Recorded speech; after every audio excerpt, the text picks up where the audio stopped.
Welcome back. Let's pick up where we left off, with the horror just starting. Part 7 of the Dunwich Horror. Yet all this was only the prologue of the actual Dunwich Horror. Formalities were gone through by bewildered officials, abnormal details were duly kept from press and public, and men were sent to Dunwich and Aylesbury to look at property and notify any who might be heirs to the late Wilbur Whately. They found the countryside in great agitation, both because of the growling rumblings from beneath the domed hills, and because of the unwonted stench and the surging, lapping sound which came increasingly from the great empty shell formed by Whately's boarded-up farmhouse.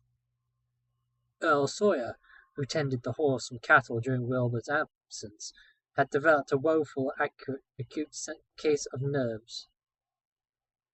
The officials devised excuses not to enter the noisome boarded place, and were glad to confine their survey of the deceased's living quarters, the newly mended sheds, to a single visit. They filed a ponderous report at the courthouse in Aylesbury, and litigations concerning heirship are said to be still in progress amongst innumerable Whateleys, decayed and undecayed, of the upper Miskatonic Valley. An almost interminable manuscript in strange characters, written in a huge ledger and adjusted to a sort of diary because of the spacing and the variations in ink and penmanship, presented a baffling puzzle to those who found it on the old bureau which served as its owner's desk. After a week of debate, it was sent to Miskatonic University, together with the deceased's collection of strange books, for study and possible translation. But even the best linguists soon saw that it was not likely to be unriddled with ease. No trace of the ancient gold with which Wilbur and old Whately had always paid their debts was yet being discovered. It was in the dark of September 9th that the horror broke loose. The hill noises had been very pronounced during that evening, and dogs barked frantically all night. Early risers on the 10th noticed a peculiar stench in the air. About 7 o'clock, Luther Brown, the hired boy at George Corey's between Cold Spring Glen and the village, rushed frenziedly back from his morning trip to 10-acre Meadow with the cows. He was almost convulsed with fright as he stumbled into the kitchen, and in the yard outside, with no less frightened herd, were pouring and lowing pitilessly. Having followed the boy back in the panic they shared with him. Between gasps, Luther tried to stammer out his tale to Mrs. Corey. "Up there in the road beyond the glen, Miss Corey. There's someone been there. It smells like thunder, and all the bushes and little trees is pushed back from the road, like there'd a horse been moving along it. And that ain't the worst, neither. There's prints in the road, Miss Corey. Great round prints as big as barrel heads, all sunk down deep like elephant had been along. Only there's a sight for no 4 feet could make.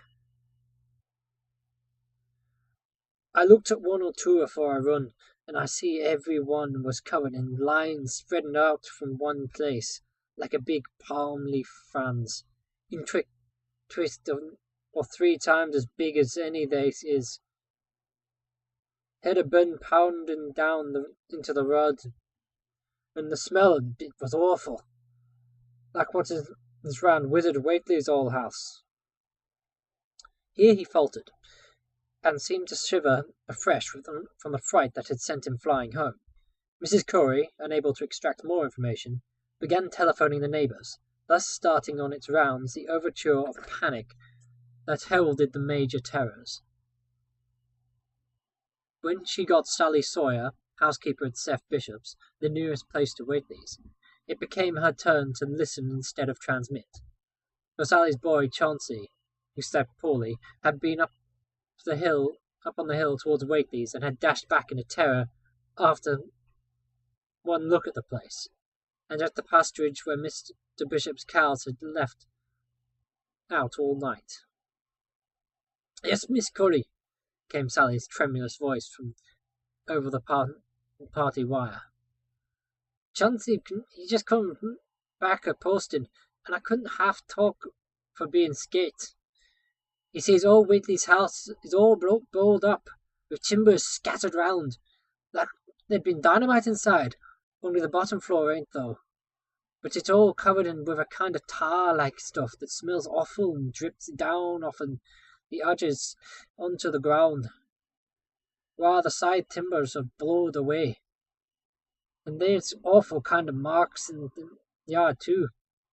Great round marks, bigger round than a hog's head, and all sticky with stuff like is in the blowed up house. Chauncey, he says that he leads off into the meadows, where a great swath widening a barn is matted down, and all the stone walls tumbled every which way wherever it goes. Only says Miss Corey as how he sought to look for Seth's cows, frightened as he was, and have found them in the upper pasture nigh the devil's hop yard, in an awful shape. Half of 'em's clear gone, and nigh half of 'em's that's left sucked most dry of blood, with sores in 'em like they'd been on Whately's cattle, ever since Laviny's black brat was born. And Seth, he's gone out now to look at 'em, though I vow he won't care to get very nigh Wizard Whately's.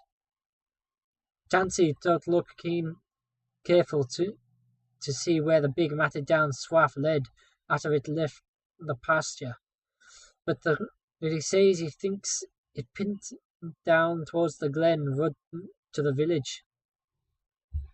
I tell you, Miss Corey, there's summat abroad that aren't ought to be abroad, and I, for one, thinks the black Wilbur Whately has come to the bad end he deserved, is at the bottom of the breeding of it. He once all human himself, and our lass says to everybody, I think he and all Whately must have raised summat in that nailed up house as ain't ever so human as he was. There's allus been unseen things around Dunwich, living things as ain't human, as ain't good for human folks. The ground was a talking last night, as towards the morning Chancy he heard the whippoorwills so loud in Cold Spring Glen he couldn't sleep none. Then he thought he heard another faint like sound off towards Wizard Whately's, a kind of ripping or tearing of wood, like some big box or crate was being opened for off. What with this and that, he didn't get to sleep at all till sunup, and no sooner was he up this morning, but he's got to go over to Whately's and see what's the matter. He sees enough, I tell you, Miss Corey. This don't mean no good, and as I think as all the men folks ought to get up a party and do something, I know something's awful's about, and feel my time is nigh, though only God knows just what it is. Did your Luther take account of where them big tracks led to? No? Well, Miss Corey, if they was on the Glen Road, like side of the Glen, and I ain't got to your house yet, I calculate it must go into the Glen itself. They would do that. I always say Cold Spring Glen ain't no healthy, no decent place. The whippoorwills and fireflies there never did act like they were creators or God, and them's as say as you kin hear strange things a rushing and a talking in the far down there if you stand in the right place atween the rock falls and Bear's Den. By that noon, fully 3/4 of the men and the boys of Dunwich were trooping through the field, roads and meadows between the new-made Whately ruins and Cold Spring Glen, examining in horror the vast monstrous prints, the maned bishop cattle, the strange, noisome wreck of the farmhouse, and the bruised, matted vegetation of the fields and roadside. Whatever had burst loose upon the world had assuredly gone down into the great sinister ravine, for all the trees on the banks were bent and broken, and a great avenue had been gorged in the precipice hanging underbrush. It was as though a house, launched by an avalanche, had slid down through the tangled growths of almost vertical slope. From below no sound came, but only a distant, undefinable future, and it was not as to be wondered that the men preferred to stay on the edge and argue, rather than descend and beard the unknown cyclopean horror in its lair. 3 dogs that were with the party had barked furiously at first, but seemed cowed and reluctant when near the glen, and someone telephoned the news to the Aylesbury Transcript, but the editors, accustomed to wild tales from Dunwich, did no more than concoct a humorous paragraph about it. An item soon afterwards reproduced by the Associated Press. That night everyone went home, and every house and barn was barricaded as stoutly as possible. Needless to say, no cattle were allowed to remain in open pasture. About 2 in the morning, a frightful stench and the savage barking of the dogs awakened the household at Elman Friar's house on the eastern edge of Cold Spring Glen, and all agreed that they could hear a sort of muffled swishing or lapping sound from somewhere outside. Mrs. Friar proposed telephoning the neighbours, and Elmer was about to agree when the noise splintering wood burst in upon their deliberations. It came, apparently, from the barn, and was quickly followed by hideous screaming and stamping amongst the cattle. The dogs slavered and crouched close to the feet of the fear-known family. Friar lit a lantern through force of habit, but knew it would be death to go out into that black farmyard. The children and the womenfolk whimpered, kept from screaming by the obscene vestigial instinct of defence which told them that their lives depended on silence. At last the noise of the cattle subsided to a pitiful moaning, and a great snapping, crashing, and crackling ensued. The Friars huddled together in the sitting-room, did not dare to move until the last echoes died away far down in the Cold Spring Glen. Then, amidst the dismal moans from the stable and the demoniac piping of late whippoorwills in the glen, Selina Friar tottered to the telephone and spread what news she could of the second phase of the horror. The next day all the countryside was in panic, and cowed, uncommunicative groups came and went where the fiendish thing had occurred. 2 titan swaths of destruction stretched from the glen to the Friar farmyard. Monstrous prints covered the bare patches of ground, and one side of the old red barn was completely caved in. Of the cattle, only a quarter could be found and identified. Some of these were in curious fragments, and all that survived had to be shot. Earl Sawyer suggested that help be asked from Aylesbury or Arkham, but others maintained that it would be no use. Old Zebulon Whately, of the branch that hovered about halfway between soundness and decadence, made darkly wild suggestions about rites that ought to be practised on the hilltops. He came of a line where tradition ran strong, and his memories of chantings on the great stone circles were not altogether connected with Wilbur and his grandfather. Darkness fell upon a stricken countryside, too passive to organize for real defence. In a few cases, closely related families would band together and watch in the gloom under one roof, but in general there is only a repetition of the barricading of the night before, and a futile, ineffective gesture of loading muskets and setting pitchforks handling about. Nothing, however, occurred except some hill noises, and when the day came, there were many who hoped that the new horror had gone as swiftly as it had come. There were even bold souls who proposed an offensive expedition down in the glen, though they did not venture to set an actual example in the still reluctant majority. When night came again, the barricading was repeated, though there was less huddling together of families. In the morning, both the Friar and Seth Bishop households reported excitement among the doors and vague sounds and stenches from afar, while early explorers noted with horror the fresh-set monstrous tracks in the road skirting Sentinel Hill.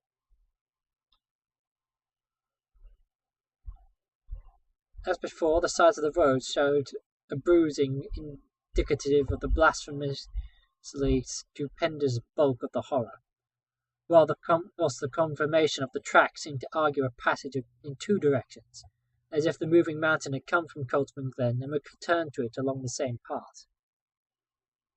At the foot of the hill, a 30-foot swath of crushed shrubbery saplings led steeply upwards, and the seekers gasped when they saw that even the most perpendicular places did not deflect the inexorable trail. Whatever the horror was, it could scale a sheer stony cliff with almost complete verticality, and as the investigators climbed around to the hill's summit by safer routes, they found that the trail ended, or rather reversed, there. It was here that Whateleys used to build their hellish fires and chant their hellish rituals by the table-like stone on May Eve and Hallowmas. Now that very stone formed the centre of a vast space thrashing around by the mountainous horror, whilst upon its slightly concave surface was a thick and foetid deposit of the same tarry stickiness observed on the floor of the ruined Whateley farmhouse when the horror escaped. Men looked at one another and muttered. Then they looked down the hill, apparently to horror.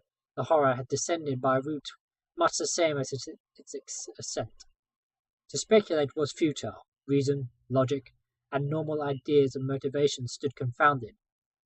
Only old Zebulon, who was not with the group, could have done justice to the situation or suggested a plausible explanation. Thursday night began much like the others, but it ended less happily. The whippoorwills in the glen had screamed with such unusual persistence that many could not sleep, and about 3 a.m. all the party telephones rang tremulously. Those who took down the receivers heard a fright-mad voice shrieking, "Help! Oh my God!" and some sort of crashing sound followed the breaking off of the explanation. There was nothing more. No one dared to do anything, and no one knew till morning whence the call came. Then those who had heard it called everyone on the line and found out that only Fries did not reply. The truth appeared an hour later, when a hastily assembled group of armed men trudged out to Friar Place at the head of the glen. It was horrible, yet hardly a surprise. There were more swaths and monstrous prints, but there was no longer any house. It was caved in like an eggshell, and amongst the ruins nothing living or dead could be discovered. Only the stench and the tarry stickiness. The Elmer Friars had been erased from Dunwich. Thanks for watching. See you next time.